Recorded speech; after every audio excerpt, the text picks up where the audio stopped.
Hi guys.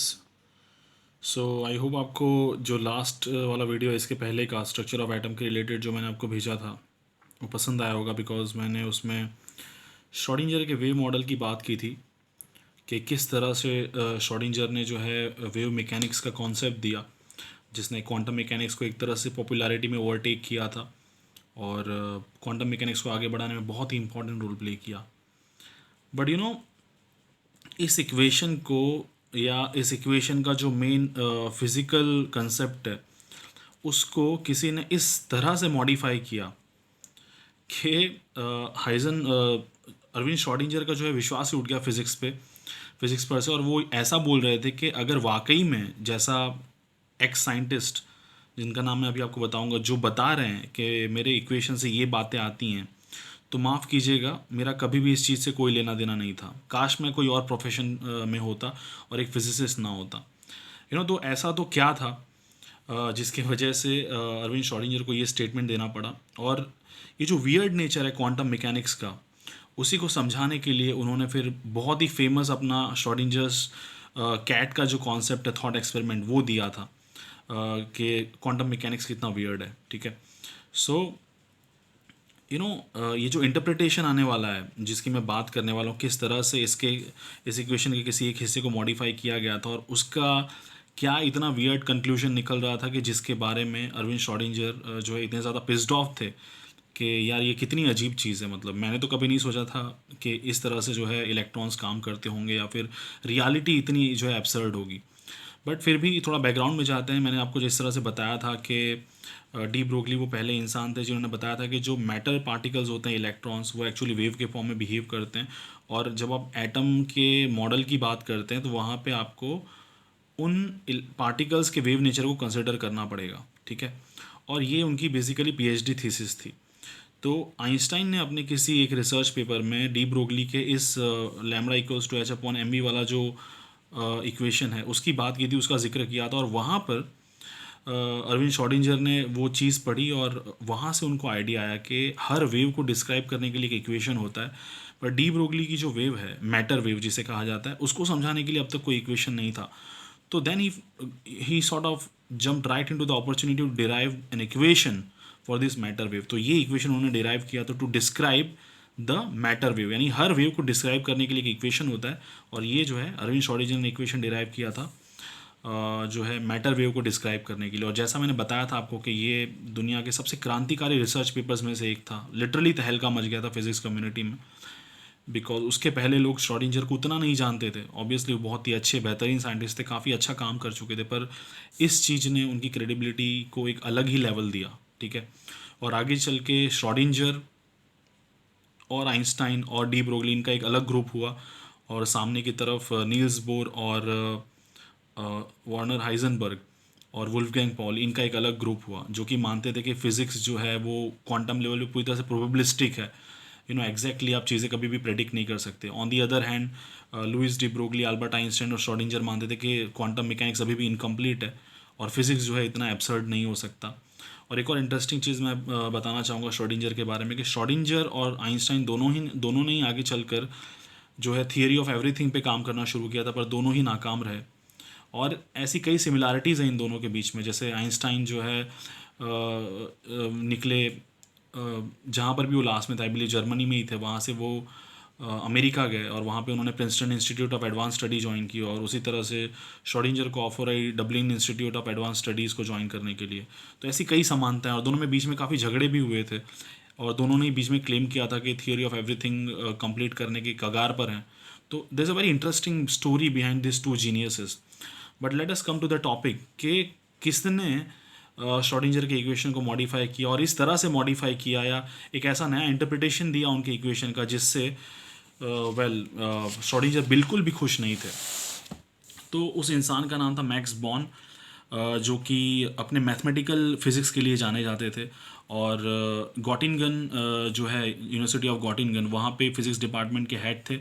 और अपने time में इन्होंने बहुत ही बड़े बड़े जो फिजिसिस्ट थे उनको ट्रेन किया था। तो एक तरह से उस टाइम पे 3 सेंटर हुआ करते थे, म्यूनिक था और फिर गॉटिंगन था और कोपनहेगन था। तो कोपनहेगन जो है वहाँ पे बोर थे उसके हेड, गॉटिंगन में मैक्स बॉर्न थे और हिल्बर्ट थे। और म्यूनिक में जो है अर्नल्ड सोमरफील्ड थे, जिनके मॉडल के बारे में मैंने पिछली बार बात की थी। और इन्हीं लोगों ने जो है, जो सबसे बेहतरीन साइंटिस्ट थे, फिजिसिस्ट थे उस टाइम के, जिन्होंने पूरा रेवोल्यूशन क्रिएट किया था, उनको ट्रेन करने की रेस्पॉन्सिबिलिटी ली थी।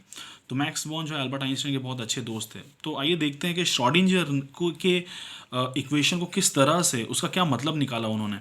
तो मैक्स बॉर्न ने एक बहुत ही इंपॉर्टेंट बात कही। उन्होंने कहा कि भले ही आप इलेक्ट्रॉन को वेव की तरह कंसिडर करते हैं एटॉमिक मॉडल में, पर जिस तरह से वार्नर हाइजेनबर्ग की उनका जो अनसर्टेनिटी प्रिंसिपल है, उसके बेसिस पे आप जानते हैं कि आप कभी भी बता नहीं सकते कि इलेक्ट्रॉन जो है एग्जैक्टली कहाँ है। ठीक है, आपसे प्रोबेबिलिटी जान सकते हैं। तो उन्होंने कहा था कि सो एज अनसर्टेनिटी प्रिंसिपल आप जानते हैं कि वो इलेक्ट्रॉन की पोजीशन और मोमेंटम को लेकर है, कि हमेशा अगर आप एक ही साथ इन दोनों प्रॉपर्टीज़ को मेजर करेंगे तो अनसर्टेनिटी जो है एक तरह से बरकरार रहेगी।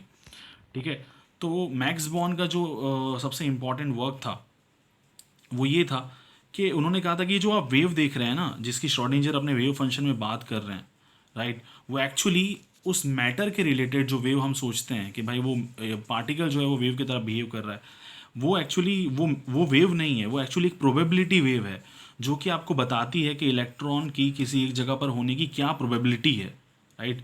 और दूसरा इसका जो कि बहुत ही हम मान सकते हैं कि वियर्ड इंटरप्रिटेशन था, राइट, दूसरा इस चीज़ का जो एकदम वियर्ड इंटरप्रिटेशन था वो ये था कि जब तक आप इलेक्ट्रॉन्स को ऑब्जर्व नहीं करते हैं तब तक वो जो है उस जगह पर नहीं होते। यानी आपका जो ऑब्जर्वेशन है वो रियलिटी को क्रिएट करता है। ठीक है, ये इस इंटरप्रिटेशन का सबसे दूसरा सबसे अजीबोगरीब पहलू था। पहली चीज़ कि जिस वेव की बात की जा रही थी वो एक्चुअली वो जो एक रियल वेव नहीं थी, वो एक प्रोबेबिलिटी वेव थी, जो कि इलेक्ट्रॉन की प्रोबेबिलिटी को जो है इंडिकेट करती है। और अगर साई स्क्वायर की वैल्यू 1 लेते हैं तो उस जगह पर इलेक्ट्रॉन की होने की प्रोबेबिलिटी मैक्सिमम होती है, और अगर साई स्क्वायर की वैल्यू 0 होती है तो इलेक्ट्रॉन की वहाँ पर होने की प्रोबेबिलिटी मिनिमम होती है। तो ये इंटरप्रिटेशन निकल कर आया। ठीक है, तो जो सबसे इम्पॉर्टेंट चीज़ है उसको अगर आप वाकई में समझना चाहते हैं तो ये है कि नॉर्मल वर्ल्ड में क्या होता है कि अगर जो है मैं रूम के बाहर हूँ और एक क्लास में मेरा दोस्त जो है बैठा हुआ है, पर मुझे नहीं पता कि मेरा दोस्त कौन सी बेंच पे बैठा हुआ है, और कोई दूसरा मुझे पूछता है कि मेरा दोस्त कहाँ पर है, तो मैं कहूँगा ऑब्वियसली वो उस रूम में किसी एक बेंच पे बैठा होगा। और वाकई में जब आप कमरा खोलेंगे तो इलेक्ट्रॉन्स जो हैं, सॉरी आपका जो दोस्त है वो किसी एक बेंच पे बैठा होगा। ठीक है, ऐसा नहीं होगा कि वो सारी बेंच पर है, ऐसा नहीं हो सकता कि एक इंसान सारी बेंच पे बैठा हो एक साथ। वो ऑब्वियसली डेफिनेटली किसी एक बेंच पर बैठा होगा। ठीक है, but according to the Max Born's interpretation electrons के साथ ऐसा नहीं होता। लेट्स इमेजिन हम सब एटमिक लेवल पर जाते हैं और इलेक्ट्रॉन जो है वो आपका दोस्त है। तो according to quantum mechanics and according to Max Born's interpretation, जब तक आप दरवाज़ा नहीं खोलते हैं अपने दोस्त को देखने के लिए, तब तक आपका जो दोस्त है वो सारी बेंच पे मौजूद है एक साथ, राइट। यहाँ पे जितनी भी बेंच है, हर बेंच पे आपका दोस्त मौजूद रहता है। जैसे ही आप दरवाज़ा खोलते हैं, ये जो पॉसिबिलिटीज़ हैं हर बेंच पे होने की वो ख़त्म हो जाती हैं, और जिस बेंच पे आप देखेंगे वहाँ पे आपका जो है दोस्त आ जाएगा। वापस से मैं कहता हूँ, it's bit difficult to understand, थोड़ा सा काउंटर इंट्यूटिव है, बट आप ध्यान से सोचेंगे तो समझ में आएगा कि दरवाज़ा खोलने से पहले आपका दोस्त हर बेंच पे मौजूद है, पर जैसे ही दरवाज़ा आप खोलते हैं और जिस बेंच को आप देखते हैं उस बेंच पे आके आपका दोस्त भगवान की तरह प्रकट हो जाता है। So this is exactly what happens with the electrons as per the concept of probability wave of Max Born. ठीक है, तो वो ऐसा मानते हैं कि जब आप ऑब्जर्व नहीं करते इलेक्ट्रॉन को तो वो इस तरह से वेव के उनकी जो प्रोबेबिलिटी वेव होती है वो इस तरह से पूरे रूम में स्प्रेड होती है। वो कहीं पर भी हो सकते हैं, इनफैक्ट वो हर जगह एक साथ होते हैं, पर जैसे ही आप ऑब्जर्व करते हो तो ये जो प्रोबेबिलिटी वेव है वो कोलैप्स हो जाती है, और जहाँ पर आप ऑब्जर्व करते हैं वहाँ पे फिर वो चीज़ आके मटीरियलाइज हो जाती है। ठीक है, so when you are not seeing it, the probability wave is smeared all across the area, but the moment you do your observation, the probability wave collapses और वहाँ पे वो रियलिटी क्रिएट हो जाती है। पर जब आप ऑब्जर्व नहीं कर रहे होते हैं तो सारी की सारी रियलिटीज़ रियल होती हैं और इलेक्ट्रॉन्स एक साथ हर जगह होते हैं। तो ये बात जो है इतनी अजीब थी कि आइंस्टाइन बहुत लंबे टाइम तक इस बात को बिल्कुल मानने के लिए तैयार नहीं थे। वो कह रहे, उन्होंने बेसिकली क्लियरली ये वुल्फगैंग पॉली को कहा था कि तुम तो ऐसी बात कर रहे हो कि अगर मैं मून की तरफ देख रहा हूँ तो मून है, और मैं मून की तरफ नहीं देख रहा हूँ तो मून नहीं है। मतलब जब मैं मून को नहीं देख रहा हूँ तो मून हर जगह है, पर जैसे ही मैं स्पेस के किसी एक एरिया को देखता हूँ वहाँ पे मून प्रकट हो जाता है, मटीरियलाइज हो जाता है। यानी उसी तरह से जो है इलेक्ट्रॉन्स के बारे में कहा जा रहा था, बट इसे जो है कोपेनहेगन इंटरप्रिटेशन कहा जाता है। पर इसका एक बहुत ही इंटरेस्टिंग पहलू है ह्यूग एवरेट नाम के एक साइंटिस्ट ने जो एक बहुत ही इंटरेस्टिंग बात कही, उन्होंने ये कहा कि ज़रूरी नहीं कि आपके ऑब्जर्वेशन की वजह से, मान लीजिए यहाँ पे 1 2 3 4 5 6, राइट, इस तरह से 1 2 3 6 3 18 प्रोबेबिलिटीज़ हैं।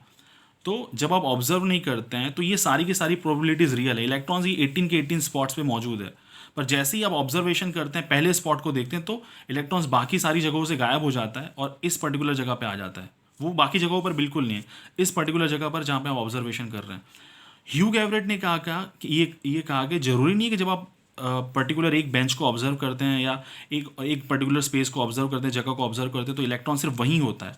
इलेक्ट्रॉन्स एक साथ उन सारी जगहों पे मौजूद है। जो बाकी की रियलिटीज़ हैं वो एग्जिस्ट करती हैं, but they exist in a parallel universe, right, they exist in a parallel universe. कि हमारे जैसे यूनिवर्स, कई सारे ऐसे यूनिवर्स हैं और वहाँ पे ये जो पैरेलल पॉसिबिलिटीज़ हैं वो एग्जिस्ट करती हैं। तो वेव फंक्शन ऐसा नहीं होता कि कोलैप्स होकर सिर्फ एक रियलिटी क्रिएट होती है। ये सारी की सारी चीज़ें पॉसिबल है कि इलेक्ट्रॉन यहाँ पर भी है, यहाँ पर भी है, यहाँ पर भी है, पर यहाँ पर वो किसी और यूनिवर्स में, यहाँ पर किसी और यूनिवर्स में, यहाँ पर किसी और यूनिवर्स में। यानी ये तो ऐसी बात हुई कि किसी दूसरे यूनिवर्स में मैं आपको फिजिक्स पढ़ा रहा हूँ, तो किसी दूसरे यूनिवर्स में मैं आपको बायोलॉजी पढ़ा रहा हूँ, तो किसी दूसरे यूनिवर्स में मैं आपको जो है अकाउंट्स पढ़ा रहा हूँ। And this is exactly what the theory of parallel universes tells you, right, that so ये एक इंटरप्रिटेशन था कोपनहेगन का कि जब आप ऑब्जर्व करते हैं तो बाकी सारी पॉसिबिलिटीज़ खत्म हो जाती हैं, जहाँ पे आप ऑब्जर्वेशन करते हैं वो पॉसिबिलिटी रियल हो जाती है। पर जो ह्यूग एवरेट का जो पैरेलल जो मल्टी वर्ल्ड इंटरप्रिटेशन है कि ज़रूरी नहीं है कि आपके ऑब्जर्वेशन से सारी प्रोबेबिलिटी खत्म हो जाए, हो सकता है वो सारी प्रोबेबिलिटी रियल हो, but they exist in a parallel universe. And in fact काफ़ी जो है बहुत सारे ऐसे साइंटिस्ट हैं जो एक्सपेरिमेंट्स डिज़ाइन कर रहे हैं to check the theory of parallel universe.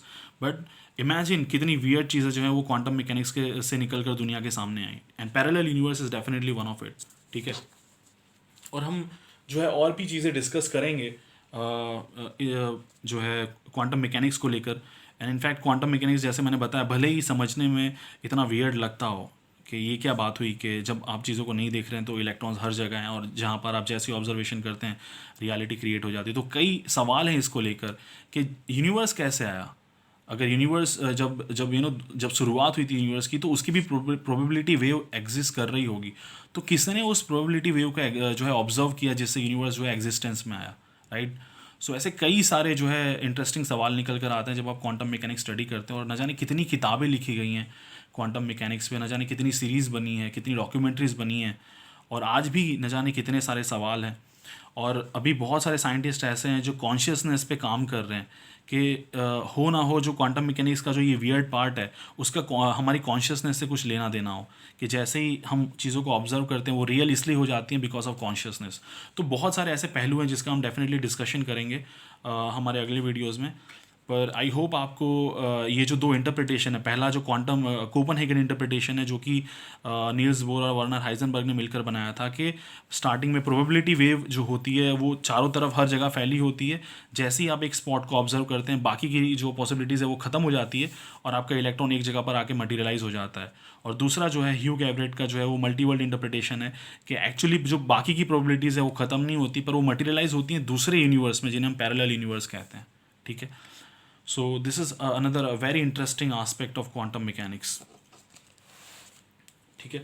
अब जो है हम लोग जो है बात करने वाले हैं एक बहुत ही इंटरेस्टिंग चीज़ की। We are going to talk about quantum numbers. और quantum numbers actually they are nothing but the address of the electron. जब हम क्वांटम नंबर्स की बात करते हैं तो वो एक्चुअली आपको इलेक्ट्रॉन्स के एग्जैक्ट एड्रेस के बारे में बताते हैं। एग्जैक्ट एड्रेस तो आप कभी जान ही नहीं सकते।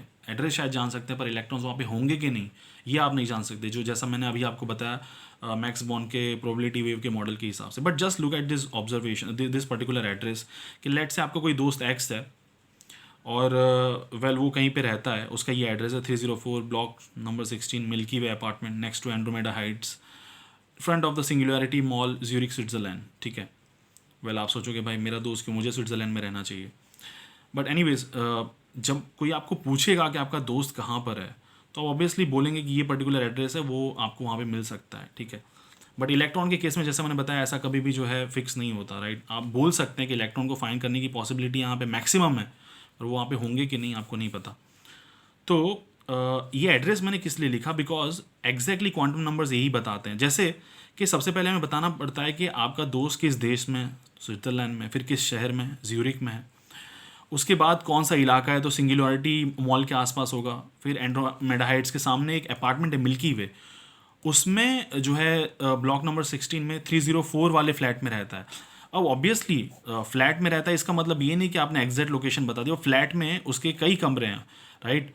बेडरूम है, हॉल है, या दूसरा कोई मास्टर बेडरूम है, किचन है, किस जगह पर है, या टॉयलेट में भी हो सकता है, कहीं पे भी हो सकता है, ठीक है। तो क्वांटम नंबर्स भी इसी तरह से होते हैं कि पहले आपको बताते हैं कि इलेक्ट्रॉन जो है कौन से ऑर्बिट में है, ठीक है। फर्स्ट ऑर्बिट में है, सेकंड ऑर्बिट में है, या थर्ड ऑर्बिट में है। तो जिस तरह से फ्लैट होता है उस तरह से ऑर्बिट होते हैं। फिर जब आप अंदर जाते हैं, ठीक है, जो आप अंदर जाते हैं तो उसके बाद हम बोल सकते हैं कि जो बंदा है, हम बोलते हैं कि कमरे में, रूम के अंदर, उस फ्लैट के अंदर कौन से कमरे में है, ठीक है। तो वहाँ पे फिर जो है आपके सब ऑर्बिटल्स आते हैं। ऑर्बिट के अंदर जो है ऑर्बिटल्स होते हैं, जो कि होते हैं S, P, D, N, F. तो आप कहेंगे कि ये ऑर्बिटल्स अचानक से कहाँ से आ गए, तो ये जो ऑर्बिटल्स हैं जिनके अलग अलग शेप्स होते हैं, वो इमेजिन कीजिए आप फ्लैट के अंदर जो कमरे हैं उन्हीं की तरह होते हैं, ठीक है। या तो इस एनालॉजी को हम थोड़ा चेंज कर सकते हैं। हम ऐसा मान सकते हैं कि अपार्टमेंट्स हैं ना, ऐसे उसमें उसमें कई सारी जो हैं इस तरह से बिल्डिंग्स होती हैं। ये जो है ए विंग है, ये बी विंग है, ये सी विंग है। तो ये ऑर्बिट्स हैं कि ए विंग में है, बी विंग में है, सी विंग में। अब उस ए विंग के अंदर कई सारे फ्लैट्स हैं, ठीक है। तो ये जो कई सारे फ्लैट्स हैं, जैसे नंबर्स होते हैं ना, 304, 301, 302, वो जो है आपके ऑर्बिटल्स हैं, एस, पी, डी और एफ।